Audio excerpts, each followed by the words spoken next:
स्वागत है आपका भीम न्यूज इंडिया, देश के सबसे प्रमुख और विश्वसनीय चैनल में। आप देख रहे हैं भीम न्यूज इंडिया। नमस्कार, मैं आपके साथ हूं। आइए जानते हैं आज की ताजा अपडेट्स। देश और दुनिया में क्या चल रहा है उसकी पूरी जानकारी लेकर हाजिर हैं। सबसे पहले बात करते हैं आज के मुख्य समाचार की। संसद में जिस वंदे मातरम गान पर 150 वर्ष होने पर चर्चा हो रही है, कपिल सिब्बल सीनियर एडवोकेट ने बताया है कि वंदे मातरम की उत्पत्ति कहां से हुई, इसको भी समझना जरूरी है। मैं हूं आपका दोस्त विनय कुमार सिंघल, आप देख रहे हैं भीम न्यूज इंडिया। आपसे निवेदन है कि यदि आप हमारे चैनल पर नए हैं तो प्लीज़ हमारे चैनल को सब्सक्राइब कीजिए। अपनी राय कमेंट बॉक्स में ज़रूर दीजिए, जिससे हमें नई नई न्यूज़ खबरें आप तक पहुँचाने का अवसर मिले। देखिए क्या कुछ कहा कपिल सिब्बल ने। अध्यक्ष महोदय कि आपने मुझे मौका दिया इस चर्चा में भाग लेने का। बहुत कुछ बातें सदन में ऑलरेडी कही जा चुकी हैं, तो मैं दोहराऊंगा नहीं, कुछ चंद बातें आपके सामने रखूंगा।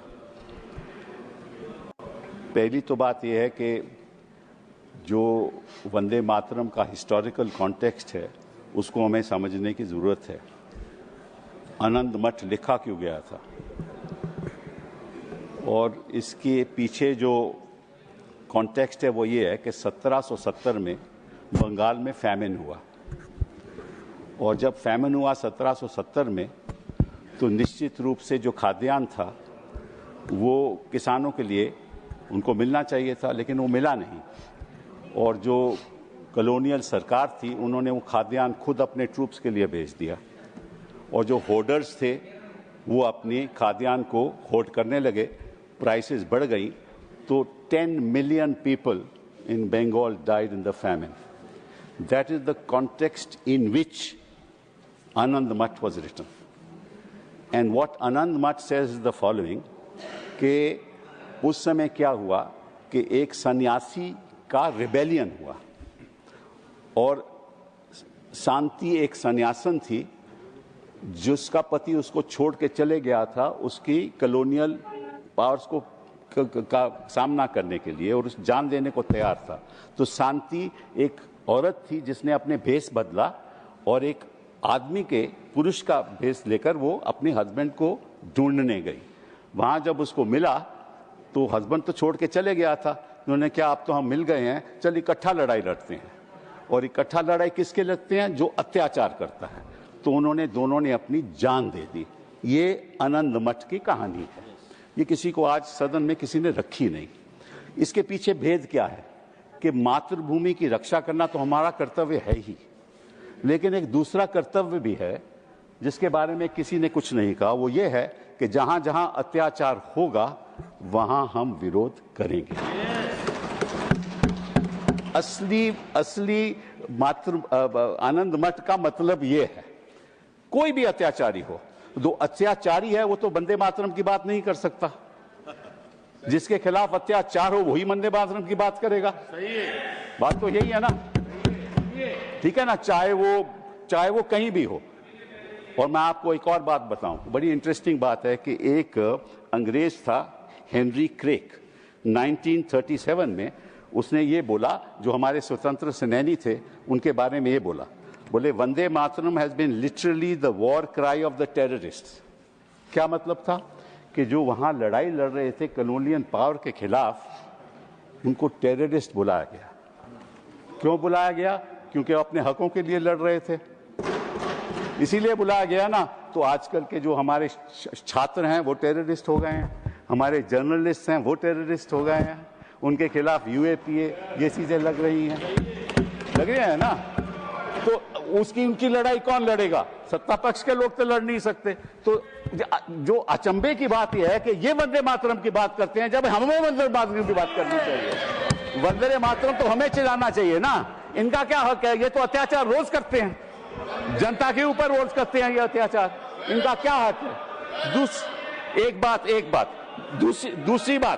दूसरी बात आपके पास रखना चाहता हूं कि इन्होंने कहा कि ये मुस्लिम अपीजमेंट है। ये इन्होंने बात कही, मैं आपको एक उदाहरण दे दूं कि जस्ट नोट दिस, अप्रैल 25, 1998 में एक यूपीए सरकार ने सर्कुलर इशू किया जिसको बोलते थे कल्प योजना।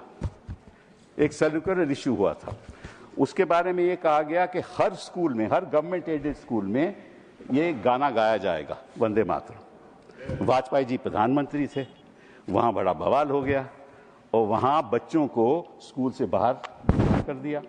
तो वाजपेयी जी को जब नवंबर में वो उत्तर प्रदेश गए तो पता चला ये क्या हो रहा है, तो उन्होंने दिसंबर 3-4 में मीटिंग बुलाई और ये सर्कुलर वापस लिया गया। ये इतिहास की बात है। उस समय कोई मुस्लिम अपीजमेंट नहीं थी। वाजपेयी जी ने समझा कि हम विवाद की राजनीति नहीं करना चाहते, और उस समय मालूम जो मंत्री था, जो बेसिक एजुकेशन का मंत्री था, वो रविंद्र शुक्ला था। तो मैं आपको उसका नाम भी दे देते हूं कि इसका क्या मतलब है। इसका मतलब ये है कि जो वंदे मातरम है ये मातृभूमि की रक्षा के लिए भी है, लेकिन अत्याचार के खिलाफ ये हमारा हक भी है।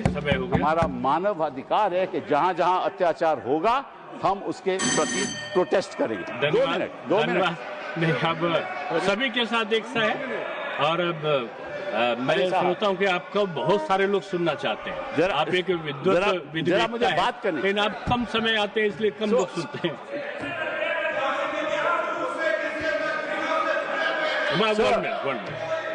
सर, दो छोटी सी बातें आपके सामने रखूंगा। 2 छोटी सी बातें।